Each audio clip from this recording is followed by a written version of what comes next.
Hey, welcome back to Educate Ebony, the metal edition. I'm having fun. Hopefully you are too. I've got another great episode for you this week, but as per usual, let's recap last week.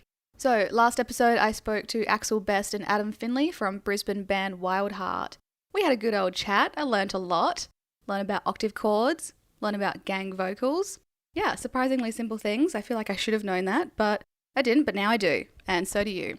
But Adam told me to listen to Changes by For the Fallen Dreams, and Axel said that Wake the Dead by Comeback Kid was the album I needed to listen to. I did. I went for a road trip to Mulaney and listened to Changes by For the Fallen Dreams, and I have to say the second half of the album, I think, is a lot better. At least that's where it kind of caught me and I started really getting into it. Vengeance is definitely my favourite. Man, there's something about a really rhythmic and catchy opening that I'm just hooked from the beginning. So really enjoyed that. And then Wake the Dead by Comeback Kid. Hit the gym, got my gym mates, died, but it was a good time. And I reckon it took me, honestly, a couple of listens to actually get into this album. I feel like because it is so constantly hard-hitting, you know, the pace doesn't really slow down. It just kind of lost me for a little bit because I'd tuned it out. The title track, Wake the Dead, was definitely a favourite. It was so good. And then I think once I sort of realised that you have to tune into each individual song, yeah, good album. Not my favourite, but good. And I did check out Comeback Kid's cover of Beds Are Burning by Midnight Oil. Damn, it's actually really good. Definitely check that out. If you do nothing else, go check out that cover. It's well worth it. And if you want to see what I did get up to in my listening notes, you can head to my socials, which is at Educate Ebony on Facebook, Instagram, and Twitter. And if you are listening on some sort of cool streaming service where you can leave a review, feel free. I'm not going to tell you what to rate it, but you do you. It would be much appreciated. Thank you. But let's move on and kickstart this episode. Okay, on this episode of Educate Ebony, the metal edition, I would love to introduce Andy Marsh. He is the guitarist of Australia's heavyweight deathcore band They Are Is Murder. You may have heard of them. And he doesn't only just shred heavy tunes for that band, but he is their manager, songwriter, social media manager as well. And he also runs a label called Human Warfare, where he nurtures the next generation of upcoming heavy bands. And he also runs a management business called Graphic Nature. So I think we're lucky to have the busiest man in metal on the podcast. Andy, welcome. It's so cool to be able to chat with you. Thanks a lot for having me. You forgot the merch company, Merch Warfare too. Merch Warfare. Oh no. How do you live? Do you sleep enough? Do you get your 8 hours? No, like 3 to 4 hours a night. On average, yeah. No. Probably from like 3 or 4 in the morning till about 7 a.m. No. On the weekends, I sleep about 8 hours. Oh my gosh. I don't even know how you do that. Just drink lots of coffee. I don't know. I think if you enjoy, there's that saying, like if you enjoy what you do, you'll never work a day in your life. Work doesn't feel like work to me. It feels like I don't know if it matters to other people, but it feels to me like I'm making a difference. So it's very easy to keep doing stuff. And also that being said, like I'm not working all day. I'll go out and have lunch and do stuff. But yeah, I get very inspired first thing in the morning and usually last thing at night. So I like to kind of tidy up for the next day. And then when I get up, I like to kind of crush those things and the rest of the day I kind of just sit around and do nothing. That's really nice. Yeah. Break it up. It's not 9 to 5. It's like 7 to 11. Yeah, it's like 4 hours of power, like when I wake up and right before I go to bed. So it's like an 8-hour day with like a big gap for stuff in the middle. That's a new way of living. Yeah, I think everyone should do it. Yeah, not the 4-day weekday. No, we'll just go a huge siesta in the middle. Yeah, big siesta. Very Spanish influence over here. So that's me. And probably generally in the middle of the afternoon is when I'll start playing guitar and thinking about maybe I should write some Die Art tunes. There's not a lot of structure to my day aside from how I begin it and end it, and I enjoy that flexibility, so I'm very lucky to have it. That's so nice. Well, we are here for you to tell me, for you to educate me on the one metal album that you think I should hear. I know it's a big ask, but I'm going to ask you to tell me anyway. Yes, I did have a think about this, and it was pretty difficult. I didn't want to cover stuff that you'd already covered on the podcast, like not specifically records or artists, but like genres and time periods. And so I have come to a 2006 masterpiece, which was released 15 years ago this week. Ooh. Bury Your Dead's Beauty and the Breakdown, the epitome of mosh. Do you want to write that down? Yeah, I do. Beauty and the Breakdown. All the song titles are named after like bits and bobs out of Beauty and the Beast. That's really cool. What? So all the song names are from like Disney? Yeah. Like what? Give me an example. I don't know. Oh, let me go onto Spotify now. Have a look. Glass Slipper, Poison Apple, 12 Strike of Midnight. Let Down Your Hair. Second Star to the Right, The Enchanted Rose, House of Brick, so on and so forth. It sounds very pretty, but I imagine it's not a pretty... Or it's a metal album, so it's not... It kind of has its pretty moments. Mid-2000s metalcore, there was not like... I don't want to say there was genre hopping, but it was experimental. People were pushing those boundaries for the first time, and particularly bands from Massachusetts somehow were just ahead of the game. You think On Broken Wings was a super pioneering band. Bury Dead, Killswitch Engage. That other band with the singer with the long dreadlocks. I forget. I'm not the person to ask. Oh, they were really good as well. But, you know, On Broken Wings definitely had like the keyboards and samples, and they would dabble with singing, whereas Bury Dead definitely had melodic moments, but it was pushing like this very hard mosh agenda. And it was like, for me, it was the pinnacle of metal production at the time, and it holds up to this day. Unbelievably heavy. The songwriting is world class. The vocal performance is world class. And it's not overproduced or over-engineered. Like, it's a record that I think really is timeless, aside from like the genre, style and whatnot. But it sounds great now and competes with modern records. It sounded ahead of the curve at the time. I think it's kind of going to remain competitive sonically and musically for a very long time in the heavy space. Okay, so when did you first hear it? About 15 years ago. That's how old I am. Where were you? What were you doing? How did you find these guys? I was going to uni at UQ up here in Brisbane, and started going to local shows. I think one of my first local shows was Amity in Parkway, maybe Evergreen Terrace or something, or Alexis on Fire. I would I'd go to these music stores in Brisbane, Skinnies and Rocking Horse, with a few of my mates that I knew from this town I grew up in, and pick up CDs, and they'd show me stuff, I'd show them stuff. We didn't have iTunes, Apple Music, so it was a lot of CD sharing, burning CDs, making mixtapes. I had a 97 Commodore that had a tape player, so there were no CDs. So I had to like make tapes, and I would have tapes of all these bands, and you know, back then, makes me sound like I'm ancient, really. We would have to like write down the track list, because it might be a different band for a different song, but also you couldn't just skip to a track, so you couldn't go, hang on, what was that band? You'd have to go back to the beginning of the tape and go, okay, first song, this is track 1 on the tape. Where's that song? Kind of fast forward through and go, oh, track 3, Bury Your Dead.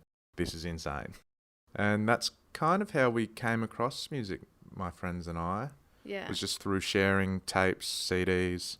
And I had this one friend, like an older hardcore dude, he was 2 or 3 years older than us, and he'd always be he was on a big Boston metalcore kick, super, super ahead of it. I don't know how he was onto it. This is before MySpace, this is before Facebook, this is before anything. I don't know if he had like a mail-out catalogue or whatever, but he always knew the best new bands before anyone knew about them in Australia. And so we just kind of get clued into stuff from him and get onto these bands pretty early. Right. I mean, I feel like it's hard to discover, well, I can't speak for it, but, you know, discovering bands back before the internet, that's like a lot of research and a lot of talking to people and like networking and just going to local shows. For sure. I think it's reflective in the scene. I mean, I'm not saying that it's only a positive and not a negative, or has no negative connotations, or that the modern scene has negative consequences as a result of not having that interconnectivity. But it definitely had its bonuses. You know, there was certainly more of this meritocracy and individualism. Even though we ended up liking a lot of the same bands, it wasn't like you were being marketed through social media or through TV, because a lot of these bands weren't big enough to get on MTV or Channel V or whatever we had here. So you would get your mixtape or your mix CD. You never heard these bands before, and you go, I like that one. Now I like this band. You didn't even know what they looked like. You didn't know where they were from.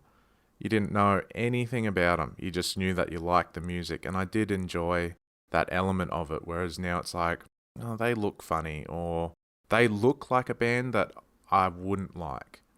And it can close people off to a lot of opportunities because of aesthetic or because of ethnicity, you know. So, very nice time to be growing up and consuming music as Much we more did. innocent time. Yeah, for sure. Very innocent. No algorithms. Oh, well, you've already said this album is basically a masterpiece. It is. When did you realize it was a masterpiece? As you like got further into music and you're like, "Ooh, that album." Immediately. Immediately we knew it was the best thing that we had heard for that genre. But every year that I listen to it more, the more it continues to prove itself, you know? You might like something when you're younger and you might not understand why you like it. And as you acquire various techniques, skills, experiences that would contribute to make a piece of art like that, the more you can respect it for what it is and how hard or how lucky. You know, as a songwriter, you aim to make songs, but what comes out of your brain might just be this on a particular day. So there is an element of luck to what your brain will produce or accept from the universe and turn into music. These guys were definitely skilled performers, very skilled songwriters. Luck was on their side that the most amazing ideas came out that, you know, I don't think had been explored. They were very dynamic guitar players and the drummer particularly very rhythmic bass. So you've got like almost very basic mashuggery patterns. This predates Emule, this predates like everything crazy, you know, where people would say, oh, it's watered down Meshuggah. But every year you go, oh, wow, that riff is like a riff that Periphery would do, or like Killswitch Engage would do, or like Thy Art would do, or In Hearts or North Lane. You hear these melodic moments, you go, these guys were kind of touching on all of that without getting distracted by it and feeling the need to explore all those avenues. Like I was saying, it's a mosh record. It's very focused.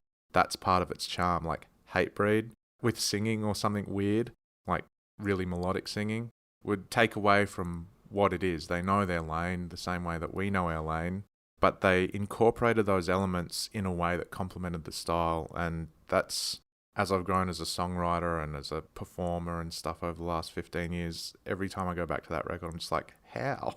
How did they do it? How? And they got like the perfect production team. These two friends of mine from America, Jason Sukoff and Mark Lewis, produced the record in like a week. You just like, so they had to be great players. They had these great engineers who just got the best sounds by skill and by luck. You know, there's always a bit of luck. And they made this record that is still one of my favourites. Wow.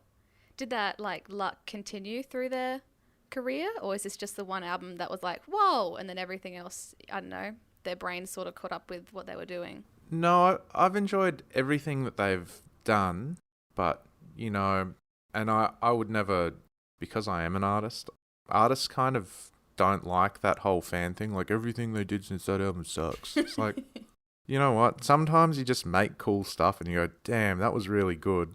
Now I've got to make new stuff. And I'm there for that. I'm there to see what an artist will do, where they'll go. Sometimes it goes up, sometimes it goes down, sometimes it goes sideways for 5 years and then comes out a million times better. Like, another thing that I liked about the music industry back in the day was artists had an opportunity to kind of develop over time. Now everyone wants like a new record every year and they want like crazy shows and they want stuff on the radio tomorrow. Yeah. And it does cut a lot of corners in an artist's time to kind of maybe just sit down and not do anything for a month and think of the next idea rather than being forced to make one. But anyway, they did explore a lot more avenues and more melody. The singer Matt Brusso eventually left the band, I think to become a math teacher or something like that. Oh, that's way less cool. Yeah, crazy. Super nice guy, but like just bailed out, I guess. And you know, metalcore, America, not a lot of money in it. So you can understand people kind of going to their day jobs and whatnot. But they got this new singer, this other friend of mine, Mike Terry, who's this black American guy. And I think it's important to have, like, you know, we don't see enough people of colour in particularly in my subgenre, obviously, like rap and hip-hop and stuff. It's dominated. But in metal, some of the best performers and vocalists have been people of colour. And to have him in the mosh, and you had Howard Jones at Killswitch Engage, and now bringing it up to 2021, you've got that kid in Brand of Sacrifice who's an absolute beast. It was cool to have Bury Your Dead have this guy with a real croony, soulful voice that was singing, so they incorporated that into the sound. Very big fan of that also. There's a track, Fever Dream, everyone should check out. You should check it out. One time Lee Stanton and I, people might know him as the former drummer of Thy Art Is Murder. We loved the song, so we were like, this is the best song. I mean, it's not on Beauty and the Breakdown, but it's one of the best songs I've ever heard. And we were driving on a tour to Sydney and we said, we're only allowed to listen to this song until we get to Sydney. So we drove for like 12 hours and listened to the song on repeat non-stop. And then Lee got Fever Dream tattooed underneath his chin. You know, so we did remain fans, and I certainly remained a fan. The band did grow, but in terms of... They grew, but they grew out of the genre almost. Like, they're still the kings of mosh, in my opinion, but it wasn't the same kind of energy, pure, like, unbridled aggression, non-stop that Beauty and the Breakdown was for me. Holy moly, it sounds like a huge album. It's pretty good. You should definitely check it out. You should definitely, like, if you like walking or running or exercising, you should definitely put it on. So those are my listening notes. That's how I need to listen to the album. Yeah. Sort of fast-paced. High energy. You're going to make me do cardio. Yeah. I mean, I should probably start running and listening to it again, but... I'll run. I'll do it. I'll walk. I won't promise to run the entire way or for the entire album because that's a bit long. It's not that long. It's probably 40 minutes or something. I don't think I can run for that long. I can't run for 4 minutes, so... That's okay. We'll work on it. I'll work up to it. Well, especially, you know, as someone who's really big in the music industry and songwriting and everything like that, is there an aspect to this album that you notice that like a regular listener like myself probably wouldn't? Yeah, it's just everyone aspires to make songs that are effortless to make and effortless to listen to. And not that some music, you know, Between the Buried and Me or Dream Theater or Meshuggah does require some kind of effort for a lot of people to digest because of the time signatures or the aggression or the technicality. It's a lot to take in, but once you can get to that level of like, I guess, like reading proficiency, but like music listening proficiency, Yeah. everything kind of makes sense eventually. And you kind of get to this comprehension of what the artist was trying to do. You're always trying to get to that point in songwriting where, and sometimes it becomes easier as you get better at songwriting and sometimes it doesn't. But you want the song to kind of make sense and guide the listener. And when you get to this part, it's the best that part could be. You know, there's this saying like a note played now and a note played after 40 seconds of silence, they sound different, even though it's the same note because you waited. And so you're trying to maximize the impact of every change, whether it's the verse or when the chorus hits, or particularly with Bury Your Dead, when the breakdown comes, this tension and release. And obviously the breakdown is the release in hardcore and mosh, and to a great extent what we do.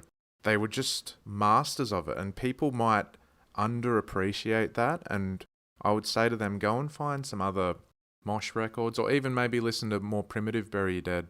I think the previous record was called Cover Your Tracks, and that had like all Tom Cruise movie titles as the song titles. Oh, wow. Like Magnolia and Vanilla Sky and Mission Impossible were the names of the songs. That's cool. But like even maybe go back to a more primitive version of the same band and listen to it and listen to how you get led to where you end up.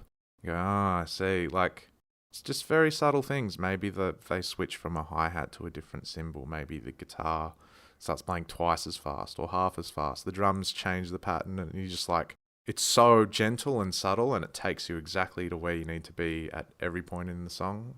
And that's something I definitely aspire to. And they were masters of it. Right. I think that leads to like the track listing as well then, because if it's such a heavy record, you can't just have heaviness after heaviness after heaviness. How do they You can. make... They did. Oh, they did? Okay, you can. No, but I understand completely what you're saying. And this is something that, for better or worse, we've had to adapt to with Spotify and iTunes because of algorithms and people playing.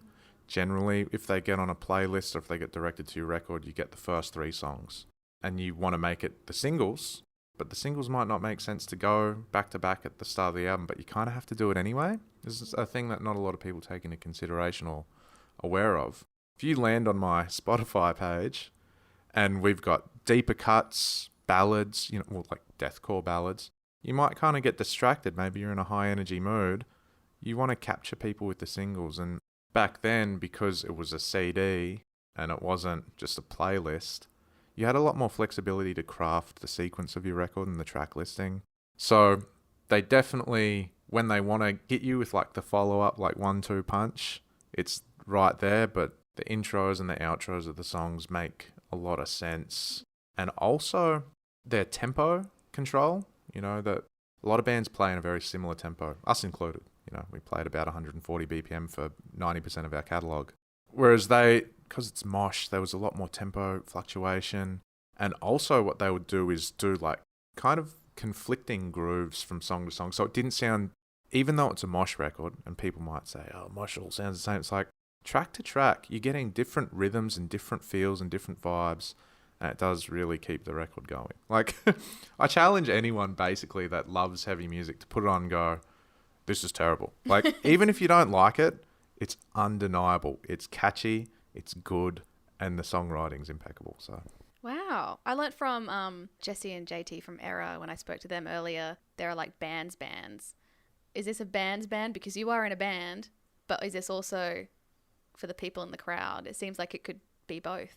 There are bands for sure, and often we kind of decide that. I mean, there's no official list of who's in a band's band. Yeah.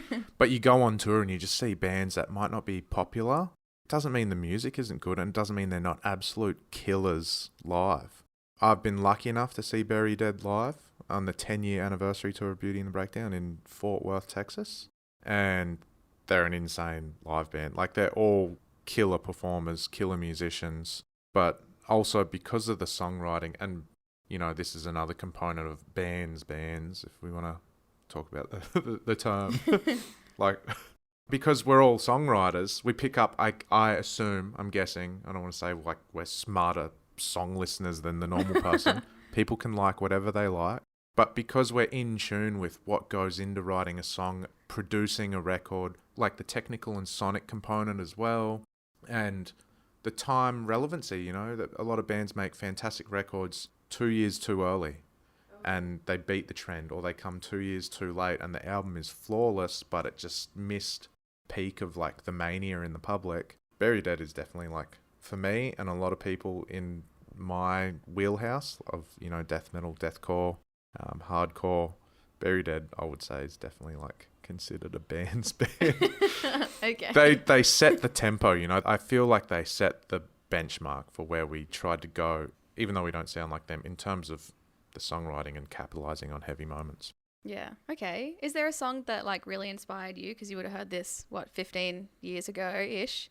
Nah, just the whole album. And like, because they're all just names of weird bits from different movies and stuff, I never really committed. The only song I committed to memory was Magnolia, which was off of Cover Your Tracks, which played on this melodic and heavy dynamic really, really well.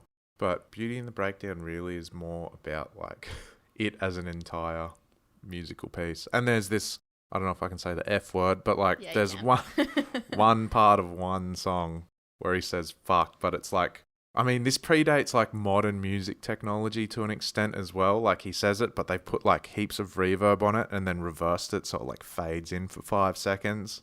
And back then it was hard to pull off production tricks like that. Like everyone has the reverse snares in metalcore these days. It was like a lot trickier to do that back then. So to hear like little elements like that on the vocal production, it was like, it got you pretty excited because, particularly like domestically, not a lot of bands had fantastic production in Australia. So to hear something so polished, it would definitely get you really amped. That's really cool. So like for a young person, not necessarily me, maybe there's like a young person getting in a band or like learning music and doing stuff. If they listen to this, would they would still think it's relevant to this year? Because I know you said you think it is, it still stands up. But if someone young, it's not for me to decide what's relevant, but if I could control what was relevant, I would make sure that every person that played in a mosh band these days listened to that record. Because a lot of them, and this is not throwing any shade at younger artists, because I love a lot of the music coming out nowadays. You listen to the music and you're like, have you ever heard of this band? They're like, no. I'm like, but you're doing what they did 15 or 20 years ago. And in an extent, like, we also do that. You know, there's that saying, you stand on the shoulders of giants. But to make sure you're aware of, like, you know, the history, I guess, of your subgenre. And even if you don't care, like, at least be aware of it and know where you're coming from. And also go back and pick up heaps of inspiration, because everyone's forgotten about them, so you can rip them off heaps, you know. But yeah, I think anyone that plays heavy music would have something to gain, if they haven't heard this record, gain from it in terms of the execution, like rhythmic control, like I was saying, and songwriting. And just the fun titles. Yeah, and it's just a fun album. Like, it's not hard to listen to. It really takes you through, and you just like, every bit is almost better than the last thing. Like, how is this even possible? And even if you played a totally different genre of music, if you could appreciate heavy music, at least you get an idea of like what you can achieve when you have total control over your craft and deliver something that's so effective. Wow. Yeah, it's pretty nerdy about mosh. It's just such a good album. Like, I don't know. I've been able to intellectualize a lot of things that influenced me when I was younger as I've become older. But pretty much when I was 20 and hearing that, it was just fucking sick. That's all there was. You pull your car up at your friend's house, you blast it on the stereo, you drink some beers and think, maybe one day we can be in a band like this. They also had this great DVD that came with one of their records 20 years ago, 15 years ago. And they were playing at this venue, Chain Reaction, in Orange County, and the like second or third song in, maybe it was even the first song, like the guitar player tries to do like this guitar swing and splits the singer's head like wide open. They just keep playing the show. And then there's these behind the scenes of him in the hospital getting his head like irrigated and stitched up. And that's another thing, you're just like, damn, these guys are the real deal. Like, they're crazy.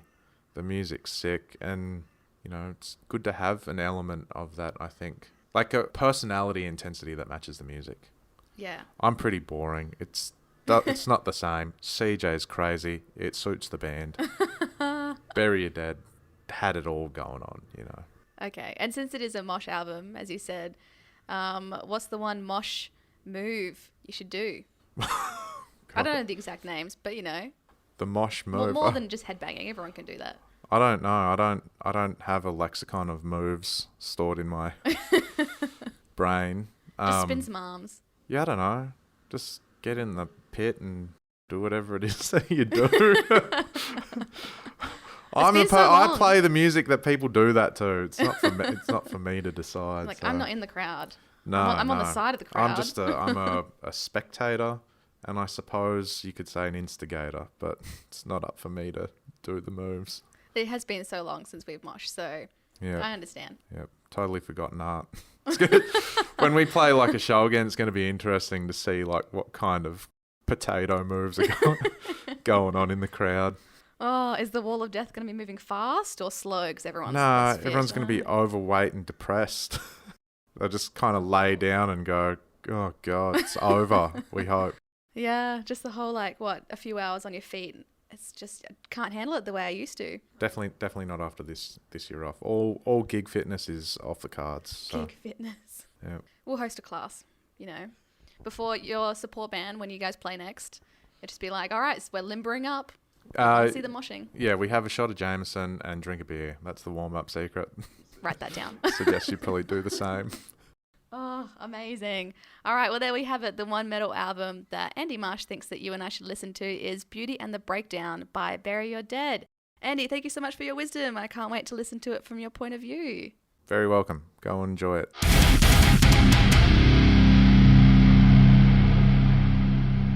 They're like, what, game changers. What's the other word for it? I don't know. Do you know what I mean? Yeah. I mean... I'm supposed to be the writer. I know the words.